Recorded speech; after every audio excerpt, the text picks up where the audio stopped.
नमस्ते, मैं हूं शिवांगी द्विवेदी। स्वागत है आपका महाराष्ट्र वीकली में। नजर डालते हैं महाराष्ट्र की उन बड़ी खबरों पर जो इस हफ्ते सुर्खियों में रही।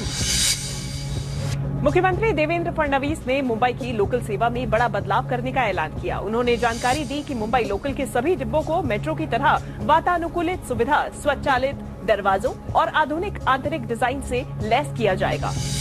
ताली इस बात पर बजाइए कि इतनी सुंदर हम रेलवे देंगे, लेकिन सेकंड क्लास का फेयर 1 रुपए से भी नहीं बढ़ाएंगे। उतने ही फेयर में उतने ही फेयर में लोगों को मेट्रो का एक्सपीरियंस ये हम हमारी सबअर्बन रेलवे में देंगे।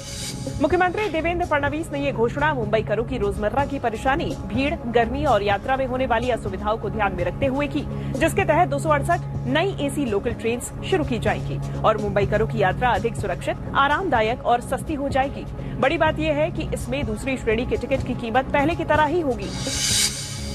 नासिक त्र्यंबकेश्वर में 2027 में होने वाले सिंहस्थ कुंभ मेले के लिए नासिक त्र्यंबकेश्वर कुंभ मेला विकास प्राधिकरण ने लोगो प्रतियोगिता आयोजित की है, जिसके तहत जीतने वालों को 3 लाख, 2 लाख और 1 लाख रुपए के पुरस्कार दिए जाएंगे।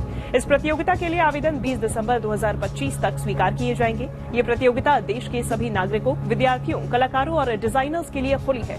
लोगों में त्र्यंबकेश्वर, गोदावरी, नासिक की विरासत और कुंभ मेले की आध्यात्मिकता का प्रतिबिंब दिखाई देना जरूरी होगा और जो लोगो सेलेक्ट होगा उसे कुंभ मेले 2027 की आधिकारिक पहचान बनाया जाएगा। इस प्रतियोगिता में नियमों का खास ध्यान रखा जाएगा और जो लोग नियमों का पालन नहीं करेंगे उनका आवेदन स्वीकार नहीं होगा।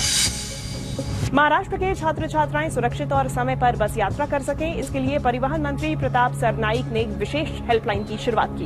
इस हेल्पलाइन का नंबर है 1800-221-251। छात्र स्कूल या कॉलेज आते जाते समय, बस देर से आने पर, अचानक रद्द होने पर या तकनीकी खराबी होने पर इस नंबर पर मदद मांग सकेंगे।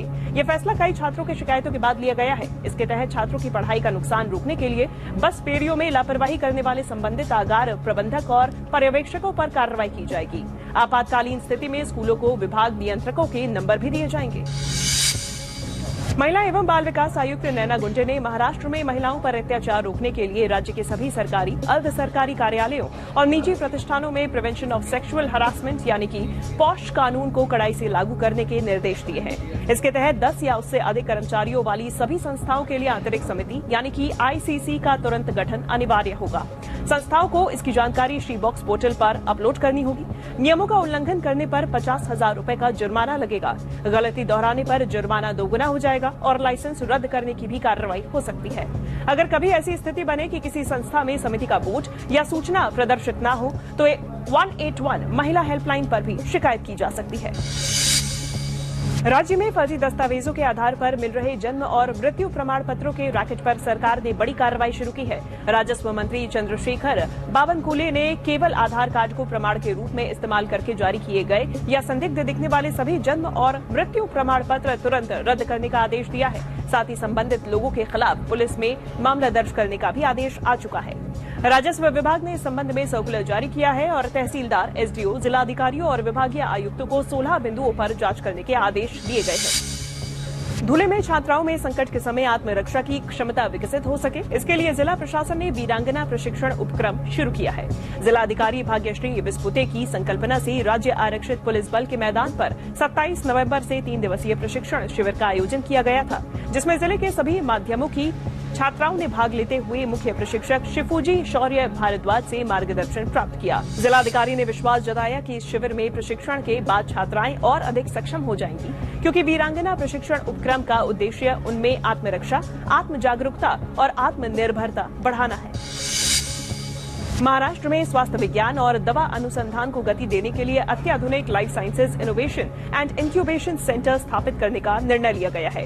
खाद्य एवं औषध प्रशासन मंत्री नरहरी झिरवाल की अध्यक्षता में मंत्रालय में हुई बैठक में इसकी रूपरेखा तय की गई।